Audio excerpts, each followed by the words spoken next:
सुनिए, जब सागर के मंथन की तैयारियां हो रही थी तो सब देवता इकट्ठे हुए।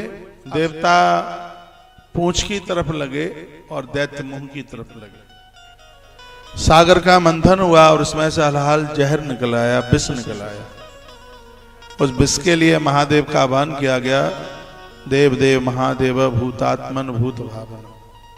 भगवान शंकर जहर को पचा गए। सीधी सी बात है, जिनके घरों में शिव की पूजा होगी ऐसे लोग विष आदि के मारक से बच जाएं, क्योंकि मौत का डिपार्टमेंट भगवान शिव के हाथ में है, भगवान महादेव के हाथ में है।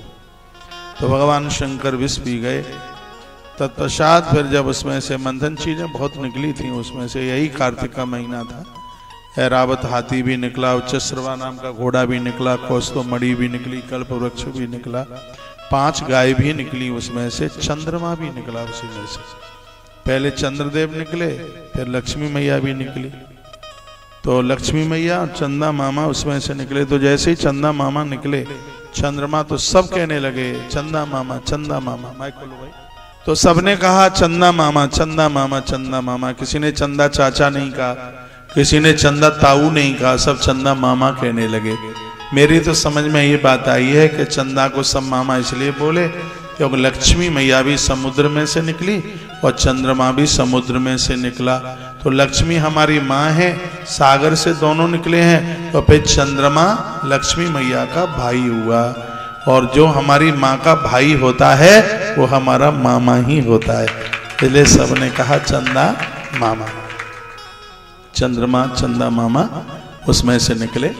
उसके तत्पश्चात फिर उसमें से साक्षात भगवान नारायण धन्वंतरी बनकर के प्रकट हुए।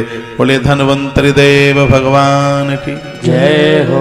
आकाश से धुंधुवियां फूलों की वृष्टि और जय जय उद्घोष, जय जयकार के बाद अमृत निकला। अमृत को 4 जगह छिपाया गया। चीजें ज्यादा बढ़िया चीज होती है वो छिपाई जाती है। आपको पता है मनुष्यों में, स्त्री पुरुष में क्या ज्यादा बढ़िया? पुरुष से मातृ शक्ति ज्यादा बढ़िया है, इसलिए आदमी तो चौड़े में चाहे घूमता रहता है। मातृ शक्ति ज्यादा बढ़िया है, इसके बिना घर द्वार परिवार को चलता ही नहीं है।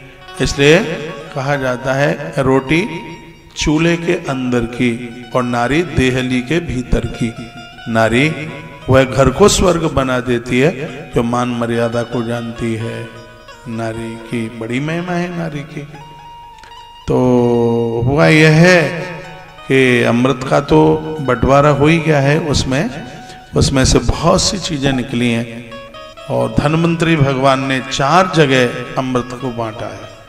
4 जगह उसकी बूंदें डाली हैं, छिपा करके रखा उसको। तो उसको श्री प्रयाग में वो अमृत की बूंदें डाली गई, उज्जैन में अमृत की बूंदें डाली गई, नासिक गोदावरी में अमृत की बूंदें डाली गई, और एक जगह कौन सी रह गई?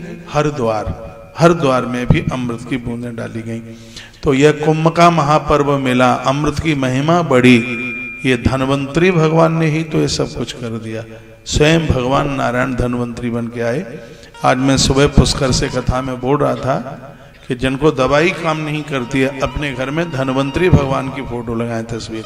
धन्वंतरी भगवान के हाथ में अमृत कलश है, हाथ में वो अमृत कलश संभाले, उनके पास में भी रखा है। जैसे भी जो तस्वीर मिल जाए, आज का दिन उनको वंदन करने का है, उनको पूजने का है। जो आज की तिथि में संध्या के काल में दिए जलाते हैं, उनके घर रोग नहीं रहेंगे। और कुबेर जी ने ये दिया है, महादेव ने कहा है अपने मित्र कुबेर को, कुबेर शंकर जी के मित्र हैं, उन्होंने कहा है कि जो मेरे मित्र की पूजा धनतेरस को करेगा उसको माला माल हम कर देंगे, उसके जीवन में किसी भी चीज की कमी नहीं रहने देंगे। वो तो मिलता नहीं है। नहीं, आज शाम को पीले फूलों से कुबेर की पूजा की बड़ी महिमा है। अब अभी तो सरसों बोई गई है, सरसों के फूल की बड़ी महिमा है। सरसों के फूल से पूजा होती है।